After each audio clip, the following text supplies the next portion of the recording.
Well, hello everybody. Jack here, out in the backyard gardens. Hopefully it won't get too noisy. The wife says she's gonna go mow the front yard. Second I decide to do a video, she's gonna mow the front yard. That's the way it is, I guess.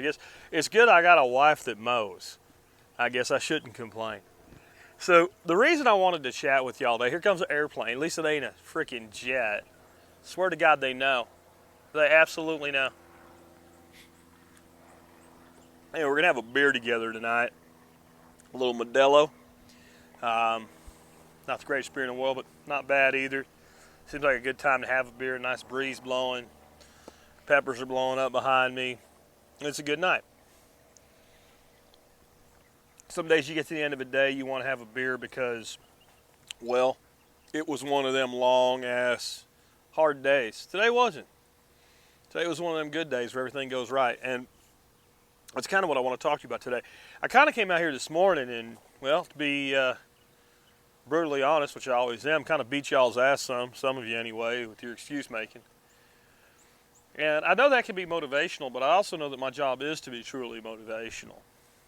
With preparedness, with homesteading, with permaculture, with business, with everything in your life, with lifestyle design, because that's really what I teach is lifestyle design. Preparedness is just a piece of lifestyle design. It's really stupid if you're going to design your life to be really great, but not design resiliency into it, to not design redundancy in it. And designing resiliency and redundancy and non-brittleness into your life, that's preparedness in a nutshell. That's what it's really all about. So preparedness is just a natural extension of that. But what I wanted to talk to you about today is just the pure joy of homesteading. How amazing it is right now that I'm sitting here and I'm looking over here over to the behind and back from the camera at this big 5,000 gallon above ground tank that I built. This pond with all these fish that live in it that help feed me and my family, and all of the aquatic vegetation that feeds all these plants that also feed me and my family and feed my animals and birds and what have you, my aviary that's over here, and the way that that's turning out, just amazing.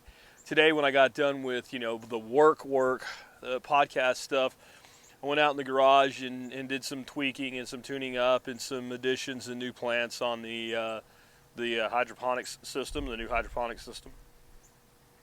And hung out with the baby chickens for a while today again, trying to build that bond with them where I'm the big scary human that brings them stuff. I'm the giant that brings food, but I'm also not too scary. We don't need to be freaked out because the giant's coming to pick us up or whatever.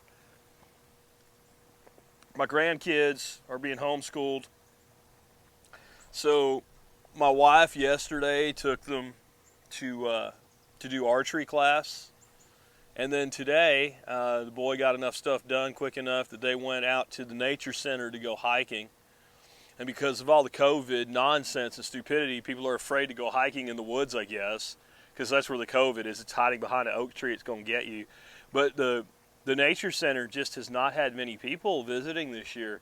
So the deer are really chill. And so they saw tons of deer. The kid took almost 80 pictures of deer. Came home. I got to, go sit with him and see all his pictures and listen to how he's going to be a photographer now. He's gonna be a photographer, and I was like, you can kind of just be a photographer in this day and age, teaching him that freedom. And they come here in the morning, and he comes out and talks to me while I do the duck pools and some of my morning chores.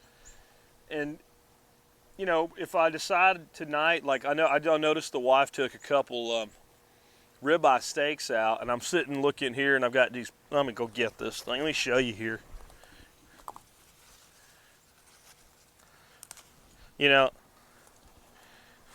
Something like that. That's an Asian eggplant. I'll do that with some grilled peppers and maybe some, I've got some pole beans coming up over there, and I've got a piece of that Tromboncino zucchini from last night. I had a huge one that I don't know what happened. Like, it pollinated, because if they don't pollinate, they just don't form. But every once in a while, they don't form the big bell at the end with the seeds in it. So that one didn't. So once it got as long as it was going to get and the end starts to kind of rot, then I took that and I made zucchini noodles out of it last night, and I have a piece about that big, so I'll chop that up and maybe get a couple more of these, maybe a chili pepper. There was not a bunch of beans, maybe a little handful of pole beans over there. And you know, I'm looking, my second crop of beans is just starting to take off now. Those are those Asian beans, those are growing. Got sweet potato just everywhere. I got food that I'll never eat, but it's like emergency redundancy food with taro root, and got tons of freaking ground nut growing all over the place. That was something I struggled to even get going. Now I got ground nut, like half the aviary's covered in the vines of the ground nut growing out of the wicking beds over there. I just got food everywhere. Like everywhere. And I'm thinking about going fishing this weekend. My wife's going to be away with her sister for the weekend, so I'm thinking about going to one of my little creek fishing holes and just catching some bullheads and stuff like that. And I was thinking about keeping a few, and if I do, it'll just be to maybe do a cooking video or anything. Damn freezers are freaking stacked. People were freaking out about being a beef shortage and chicken shortage and all, and I just, you know, because we're able to buy the high quality protein, because we basically don't spend money on almost anything else other than crap for the kids that she keeps buying still, we can have a life like this. And way back in 2008, when I started doing this, I came up with a concept that's probably time to start revisiting more often. It was called From Home to Homestead. And I pointed out how most Americans think their house is their biggest asset. And Rich Dad, Robert Kiyosaki, Rich Dad Poor Dad guy, I don't agree with him on everything, but boy, he nailed that one, where he said most people think that their biggest asset is their home. And for most Americans, based on the way they live, their home is their single biggest liability, because it's their single biggest expense. And the minute they can't pay for it, not only do they lose it, but it destroys their credit, so it destroys their ability to do anything else. And real estate can be an incredible asset, and leveraged real estate with debt, if it's done smart and intelligently, can even be a tremendous asset. But the way most people do it, it's not. Most people get up every day and they're miserable the second they wake up. They wake up angry. And I understand why. I used to. They wake up angry because the first thing that they have to do is get ready to go somewhere they don't want to be. Let's say in the corporate world, the first thing a man does in the morning is tie a noose around, or put a blade to his own throat. And after he gets done with that, he ties a noose around it. Now, I know not everybody has a job where they have to shave and wear a tie, but I think you get the point. So you get up and you put a blade to your own throat, and then you tie a noose around your neck. It's very fitting for the slavery lifestyle most people choose to live, because whatever job they have, they really would prefer not to go there. So then they get in their car. I call that a mobile metal coffin, because we spend a lot of our lives in those cars dying. That's why I started my podcast in my car. I'm like, I'm not wasting this time. I'm not wasting this time. I'm either going to be learning something or doing something, because I was spending an hour and 15 minutes a day in my car each way. That's what, 2.5 hours. Some days, if it was bad traffic, 3 hours in my car. That's a lot of time to just sit there and listen to talk radio and yell at idiots and listen to car commercials or pillow commercials or whatever the hell else they put on the damn radio anymore. So they get in that car, they get in that metal coffin, they go to work, they spend the whole day doing something they don't want to do, surrounded by people they don't want to be around.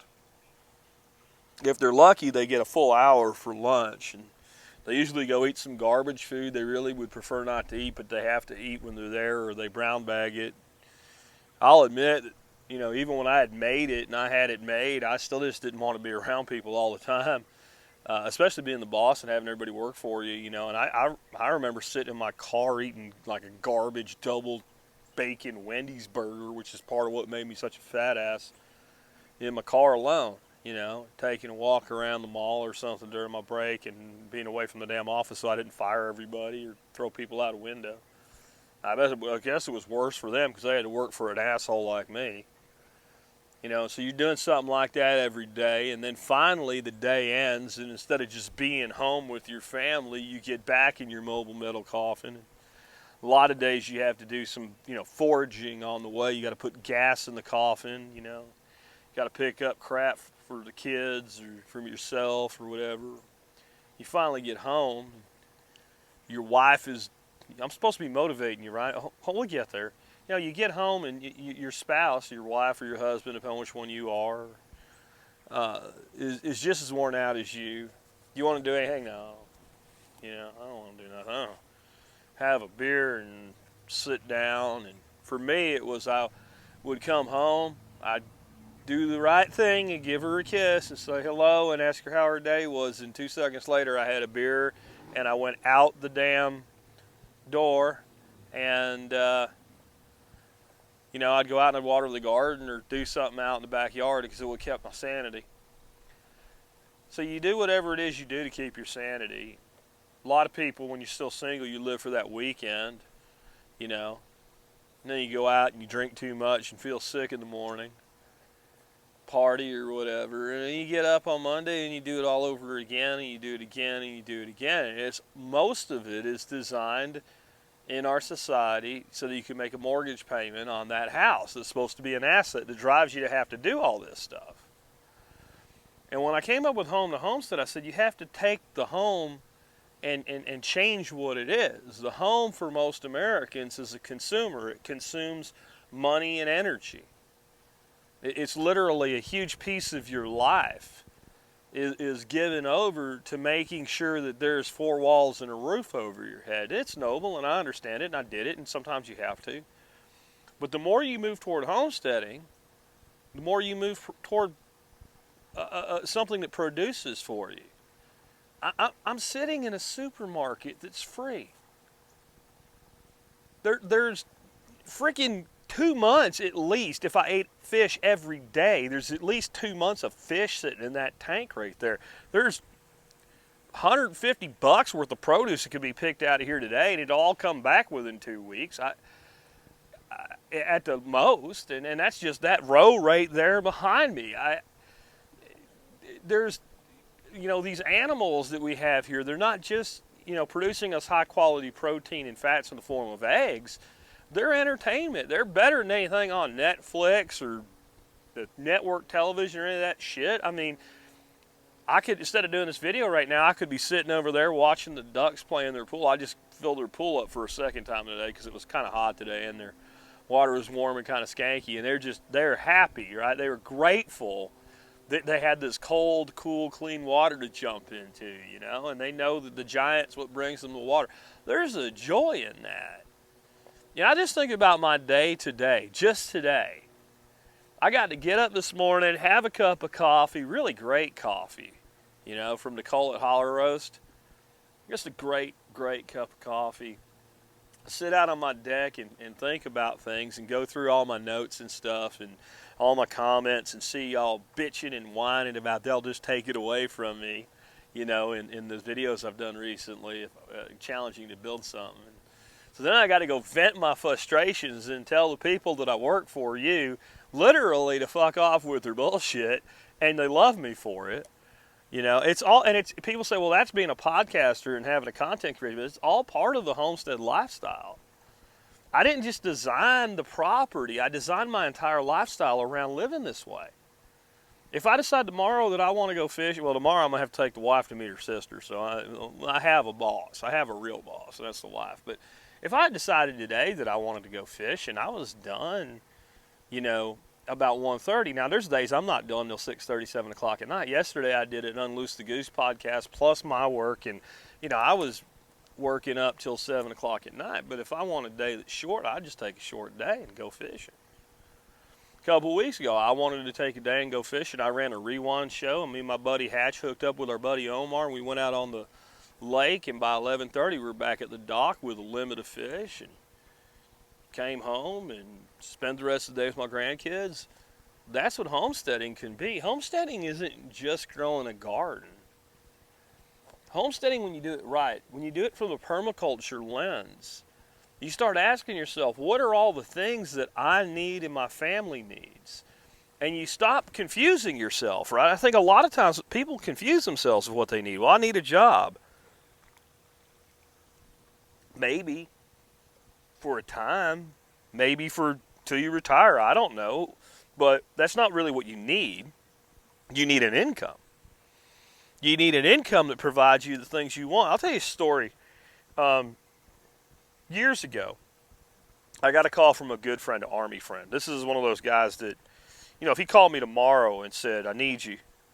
I'm 500 miles away and I need you," I'd be in my car. And it'd be a fast 500 miles. As fast as I could go without ending up in prison. I would be there for this guy. But he was being such a damn baby. He lost his job. His marriage fell apart. I guess that's a reason to be a baby, but he was distraught. He thought his whole life was over because he lost a job. Like, you didn't have a job when you got the job you have now. You're in IT, you're good at what you do, you'll get another job. You got enough unemployment, you got some money saved. This guy is at least good about saving money. I mean, you're going to be all right. And I was going to go up to my property in Arkansas that next weekend. And I thought, he could use a good getaway. And at this time, he only lived about an hour from me. So I was like, it'll be me and my old Army buddy. We'll drink some beer, we'll shoot some guns, we'll take some hikes in the woods, and we'll have a good blowout weekend. That's what he needs. It was like being with Eeyore from Winnie the Pooh for 2 days. I wanted to kill myself by the time it was over, whining, bitching, and crying. I just don't know if I'll ever succeed. On and on and on and on. And so I started doing what I do when I counsel people like this and figure out, instead of bitching about what you don't have, do you even know what you want? Do you have any idea what it is that you want? So we start talking about what he wants, and what he wants is to live in the woods and not to have a lot of bills and be able to go fishing and hunting all the time. He's from backwoods Louisiana. I pointed out to him, I said, "Brad, do you understand that, like, all those guys that are broke-ass rednecks that you went to high school with live exactly the way that you just described right now? And they're broke-ass rednecks, but they just decided that they wanted to live that way. That they wanted what you just described. So, they have a job working at Walmart or something like that, and it's plenty of money to finance a lifestyle like that. They're not sitting here with me bitching about their life. They're out gigging frogs or some shit right now. They're actually doing the thing that you say that you want to do." And I said, "Isn't that interesting that they just live the way that you say that you want to live, and they have so much less than you?" This was a guy, the job he lost was about a $70,000 a year job. You're not buying 2 Beamers every year or anything, but you can live pretty good on 70 grand. There wasn't a damn person in that town he was from ever saw somebody make $70,000 a year in that town. But they were all living the way he wanted to live. He was making 2.5 times their average income, and he was envious of their lifestyle. They were probably envious of his lifestyle. And the truth is, he's been back on his feet a long time. Took him 2 weeks to find a good job, better job than the one he had, making better money than he was making before. Had another crash and burn experience. This guy's got issues. But he's put his life back together a third time. Now he lives in Louisiana, makes good money, does okay. But he ain't living the way he said he wanted to live. And I'm convinced at this point, this man's my age, he's almost 50. It's because he doesn't really want to. It was a phantom idea in his mind of what he wanted. It was an illusion. It was what we were talking about this morning. It was an excuse. It was an excuse for being unhappy. I would be happy if I could do this thing over here. But when he was put to a gut check with, if you want to do that, just go do that. I pointed out to him, you can sell your house. You had enough equity in it. Your dad owns a bunch of land. I'm sure he'd break off an acre and give it to you. He said, "Oh, yeah, he would." Okay, well, so an acre's all you need. You go buy yourself a brand new mobile home for cash. Put in a well and a septic for cash. Set up on there and go hiking your piney wood forest that you talk about all the time. You can go hunting and fishing in your own old man's land right there. You can do that tomorrow. He didn't do it. And I don't begrudge him for not doing it. The truth is, it's not what he wanted. You know what he wants? He wants a little 3-bedroom house on Maple Street. There ain't nothing wrong with that. There ain't nothing wrong with that at all, if that's what you want. But what I love about homesteading, farmsteading, call it what you want to, permaculture design, lifestyle design, is whatever it is you want, you can design it into your property. You don't have to be, on a 3-acre micro farm like I'm on. I'm sitting here, this is maybe 300 square foot around me right here. This is fitting all but the smallest suburban backyards. And I could design this system right here with these 4 beds on an angle and this tank and all. I could design runs around them. I could put, a half a dozen chickens into a system like this and just have them kind of move around with a chicken tractor type situation. I could design quail into this system. I could design rabbit into this system. And I don't mean either or. I mean, I could design all 3 of those into the system with very little work. And then I'd have fish, quail, rabbit, and chicken and egg, plus all the vegetation. And guess what? All of my growing here would get better because of the fertility add. I just have enough land that I do it in a different way, and I let the birds free range and all. But I could do this in the back of a suburban household. And so can you, if that's what you want. Now, I don't really like the suburbs, but if you do, then just find some good ones when you make the right choice. I want you to take it all back to, you don't want a drill bit, you want a hole. And the sheer joy of homesteading is a lifestyle design element. Is you get to figure out exactly what you want that hole to look like, and then you get to use the right tools to make it. Because what you're blowing a hole in is society's illusions of the way that life should be. Who the hell ever decided? We can actually answer this question, but we're not going to today. But who the hell ever decided that the way human beings should live is you should have this little thing you live in called a house, and most of what you do in your life should be designed to make sure that the house remains available to you in the form of some sort of debt against it. You should spend more than a third of your life working when you're already going to spend a third of your life sleeping. So it only leaves a third of your life at best to do the things that you want to do with your life. And that your purpose in the world should be to go somewhere and do something to enrich somebody else's life. Now, I'm glad people do it. There's so many things in this world that we have because people go to work. And if that's what, again, I'm back to if that's what you want to do, fine, but do you need to work 60 hours a week? I mean, I think one of the things that people need to start designing into their life right now is the 20 to 30 hour work week. The part-time job, the part-time gig. Automation is going to keep going. I mean, it hasn't even begun to make the impact that it's going to make yet. All the crap that you want in your life, all the third-party crap that, you want to buy a beer that comes in a can like this instead of making your own. I understand. When I drank a lot of beer, I made a lot of beer. Now, I don't make beer hardly at all anymore because I drink maybe 1 or 2 beers here and 1 or 2 beers there. I might drink 4 or 5 beers a week at the most anymore. So, yeah, I'm glad somebody goes to work and makes this. Pretty good beer, too. But we're getting to a point where for this to get to my house is going to involve almost no people. And the people that it does involve don't necessarily need to be working swing shift and 8-hour shifts and overtime anymore.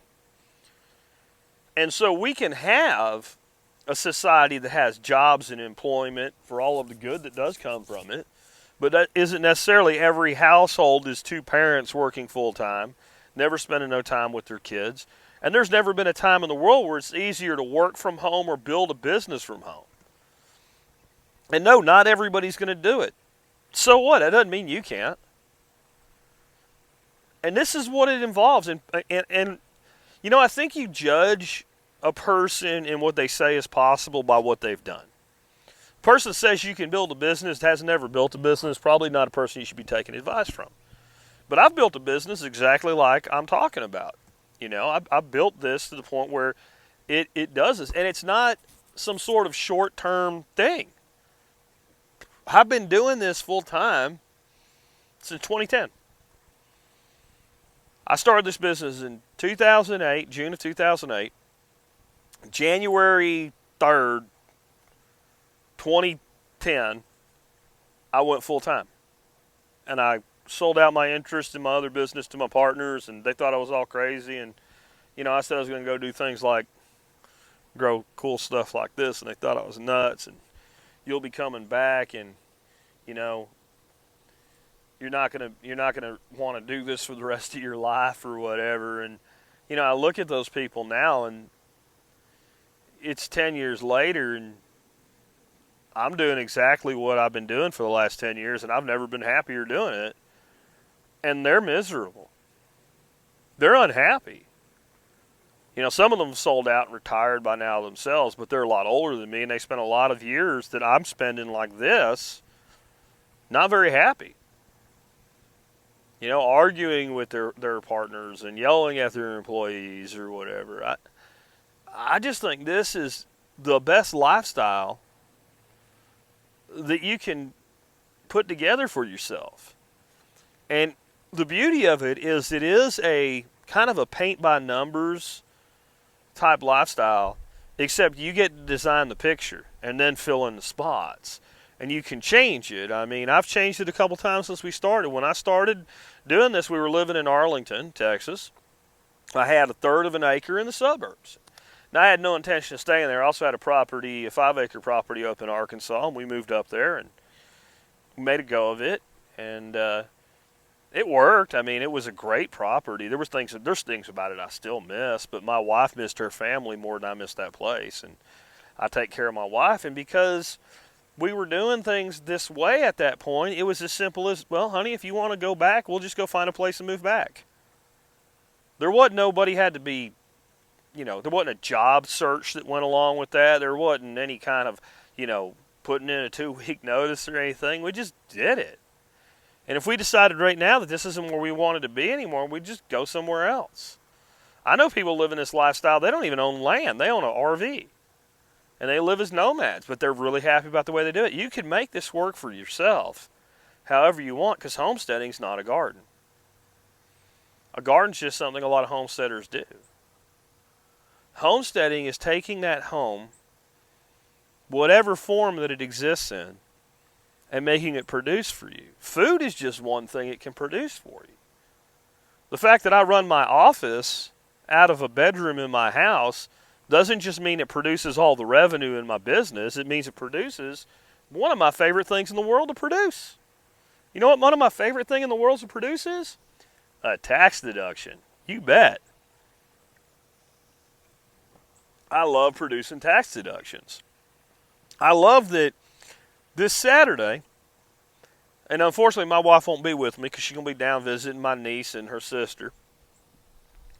But I'm going to go have lunch with a couple friends. And one of my friends in particular here, he is very involved with the workshops that I do on my property.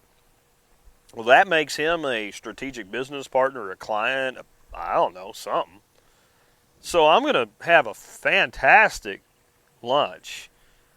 I'm going to have this seafood soup that they make at this place called Gloria's. It is amazing. Half a lobster tail and a big old chunk of red snapper and some mussels, and we're going to split a plate of quail, and we'll have probably a big old thing of ceviche and a couple margaritas. And you think I'm having lunch? No, I'm having a tax deduction. Because when I pick up that check, and I will, because he's going to let me whether he knows it or not, I'm going to write that off. I'm going to write half of that cost off as a business meal, and I'm going to put a little note on the receipt that we're talking about our workshop that's coming up, which is going to be true.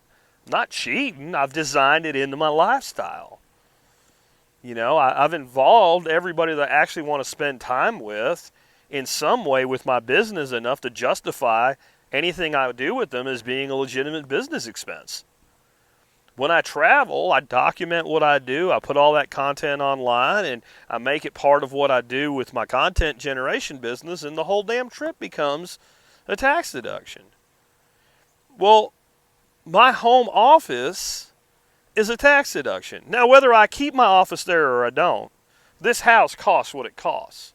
But since I have a good accountant, and since they took away the SALT deductions, which was, where you deduct your mortgage and all that stuff, she figured out how to backfeed all of the house expenses into the home office expense and take my deduction from this big to that big. And I love that little girl. She's worth her weight in freaking Bitcoin, man. But that's all part of being a homesteader, because when you're a homesteader, not only do you have all of the production, you have the time to sit back and think, okay, I've done this much. How do I do more? And sometimes that's, how do I grow more food? Sometimes that's, how do I pay a little bit more on my mortgage and shorten my term of my mortgage and save money that way? Sometimes that's, how do I add another dimension to my business? And a lot of times it's just, how do I take something that I want to do and make it into an expense so that I am earning, spending, and then paying tax, while everybody else is earning, paying tax, and then spending what's left. That's what homesteading is. Homesteading is, hey, I can take these sweet potato slips every freaking spring, and I can make 150, 200 extra bucks just selling sweet potato slips to my neighbors on next door for cash or Bitcoin, right? And then, well, what are you going to do with that? Well, I'm going to pay for all of my feed for my ducks for half the year with that. Then I'm going to sell the eggs for $8 a dozen, all the ones I'm not going to eat, for cash. You understand how that works? That's homesteading. It's agorism. The farmer is the original agorist. Now, the agora, right, it was the market, is what agora was. The agora, the market, right? And that's where it comes from. But isn't it interesting? It sounds an awful lot like agorist, right? Because the farmer is the original agorist. The farmer takes land and turns it into something that he can use.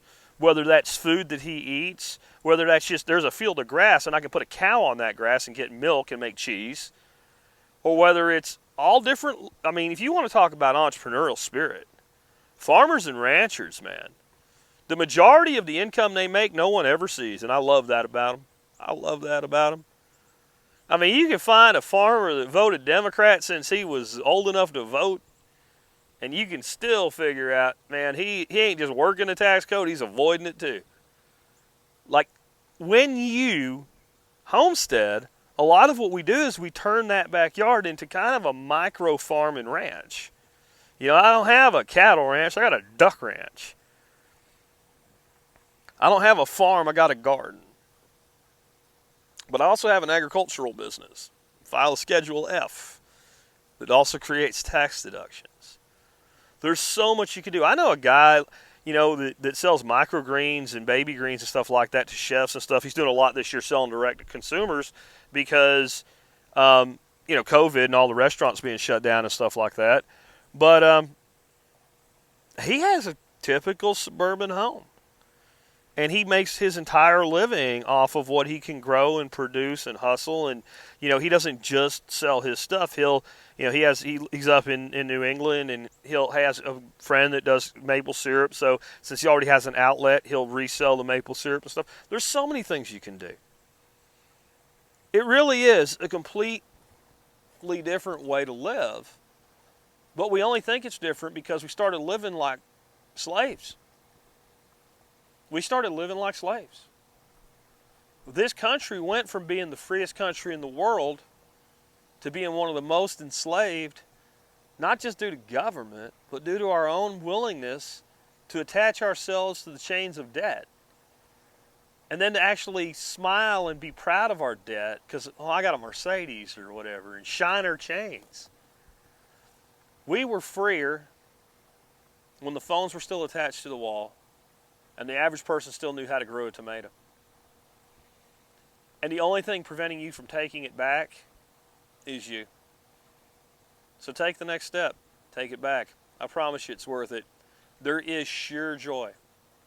There is absolutely pure joy in the homestead lifestyle if you do it right. Take care, guys.